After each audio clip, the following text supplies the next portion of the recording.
ఎప్పుడైనా సరే ఏదైనా అకస్మాత్తుగా చూడకూడదు చూసామనుకోండి, ఎలా ఇప్పటికిప్పుడు స్నానం చేయడానికి అవకాశం లేదు, ఎలాగ మరి చాలా దోషభూయిష్టమైన విషయం చూశానే, ఈ పాపం పోవాలంటే అనుకున్నాను అనుకోండి, వెంటనే ఏమిటంటే గరికిని ముట్టుకుంటే చాలు పోతుంది. తీవ్రమైనటువంటి పీడకలు వచ్చిందనుకోండి, ఆ పీడకల పరిహారం అవ్వాలనుకోండి, ఏ అభిషేకమో చేయించుకోవాలి. శక్తి లేదనుకోండి, మీరు అన్ని పూజలు చేయించుకున్నట్టే.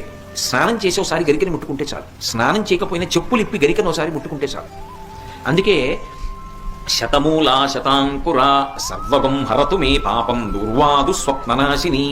ఓ శతమూలా శతాంకుర, నువ్వు అనేకమైన వేర్లతో ముందుకెడుతుంటావు, అటువంటి అంకుర నిన్ను ముట్టుకుంటున్నాను. దీనివల్ల ఏమవుతోంది? సర్వగం హరతు మే పాపం, నా పాపములన్నీ పోతున్నాయి.